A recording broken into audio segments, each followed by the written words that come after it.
Mwaka wa 2022 ndipo akakuwa na uwezo wa kustaafu, na amekuwa bado kiongozi itacheka katika nchi yetu ya Kenya. Ametuletea sifa kubwa sana kama jamii ya Mulembe na mkoa wa Magharibi.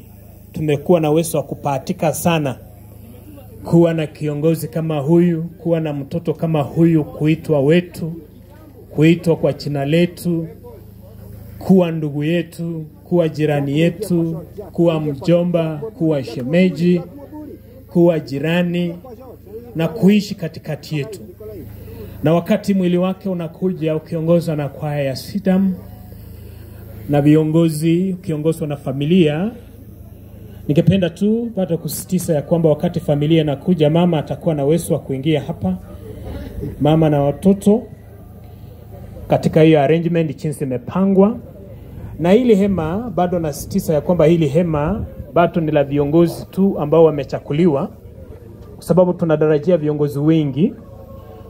Na bado hili hema pia bado nasisitiza ya kwamba hili hema limekuwa reserved kwa viongozi ambao labda hawatatoshea hapa, wakifika wataingia huku.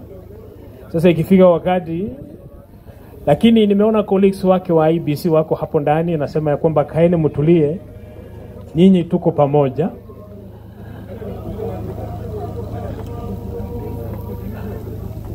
Waombolezaji wapenda, tutaungana na kwaya.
Namsifu Bwana kwa